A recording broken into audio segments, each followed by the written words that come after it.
Bonsoir, chers paroissiens qui vous préparez au mariage.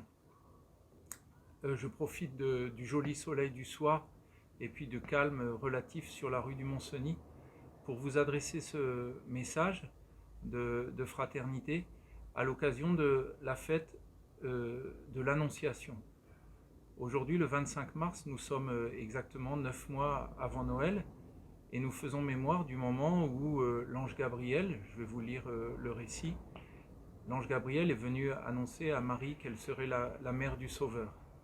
Il y a beaucoup de gens ici et là qui disent que dans 9 mois, il y aura beaucoup de naissances en effet dans notre pays et même sur toute la terre. Pour vous, ce n'est pas exactement le programme. Le programme, c'est celui du mariage où là aussi, nous pouvons demander à Dieu cette grâce que dans 9 mois, vous tous qui vous préparez, vous puissiez célébrer effectivement votre mariage comme vous l'espérez. Je vais d'abord vous lire le texte de l'Évangile et puis ensuite j'en tirerai deux petits éléments qui peuvent être utiles pour le chemin que vous parcourez. Dans l'Évangile de Jésus-Christ selon saint Luc.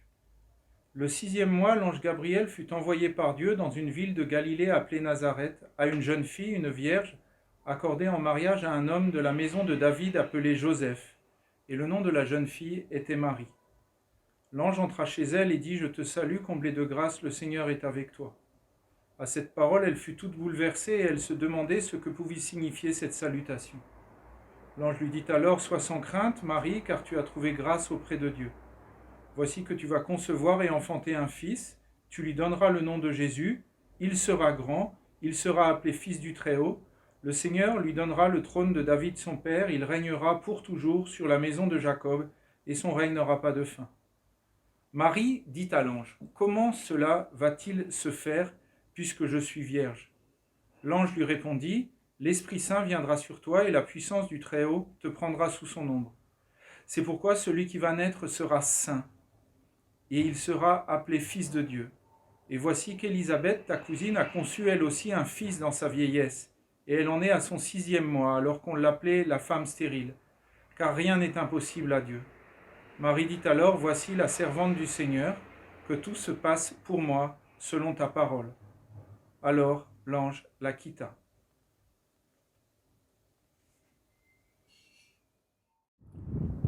Deux enseignements donc à partir de cet épisode de l'Évangile.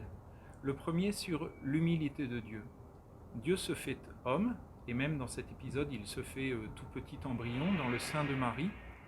Et Dieu ne se contente pas de se faire embryon, mais il accepte de jouer toute la logique de l'aventure humaine dans laquelle il entre.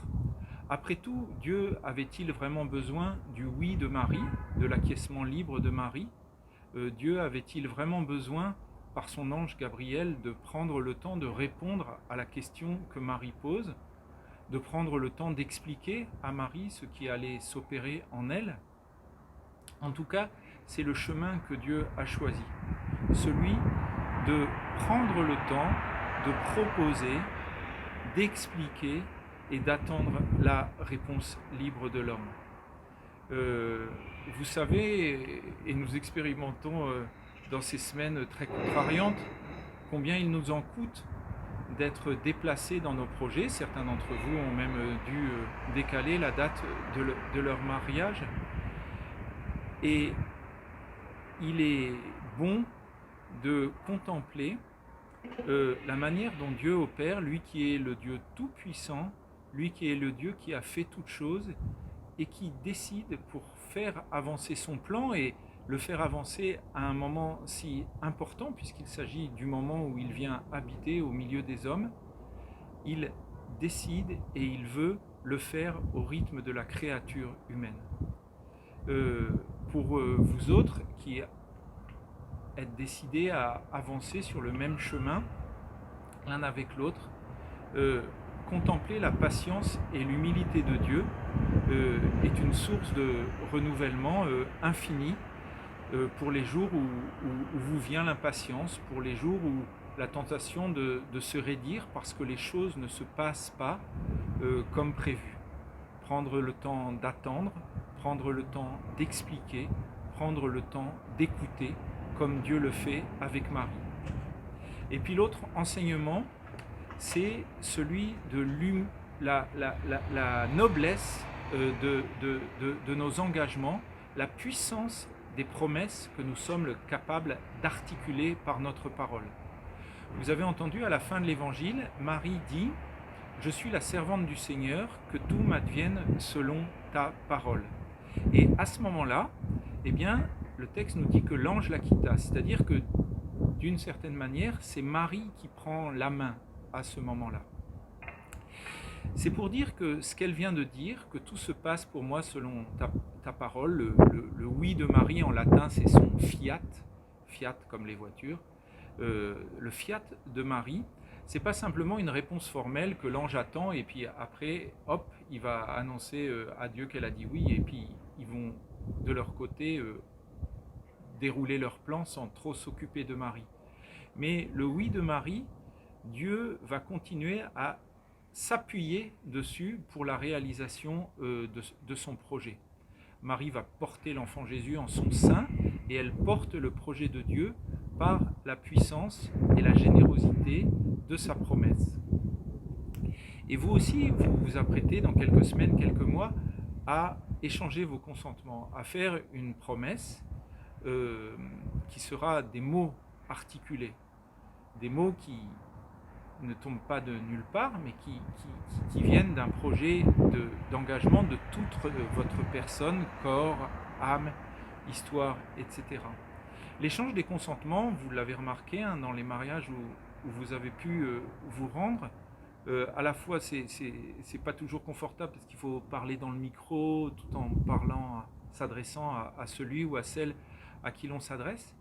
Et en même temps, l'échange des consentements est profondément émouvant et souvent les fiancés le vivent de cette manière parce qu'ils ont bien conscience que dans ces mots balbutiés ou ces mots plus ou moins articulés se joue réellement l'engagement de toute leur vie et que sur ces mots, toute leur vie va pouvoir se dérouler. Ces mots porteront et accompagneront toute leur vie. Et c'est peut-être cette prière que nous pouvons faire en ce jour par l'intercession de Marie pour que les mots que vous direz, la promesse que vous prononcerez au jour de votre mariage soient portés par la même générosité, la même entièreté que le fiat de Marie pour pouvoir être pour vous ce socle sur lequel ensuite vous pourrez vous appuyer. Voilà, que Dieu vous bénisse en ce jour et que ces temps de confinement soient une bénédiction aussi dans la préparation de votre mariage. Au revoir.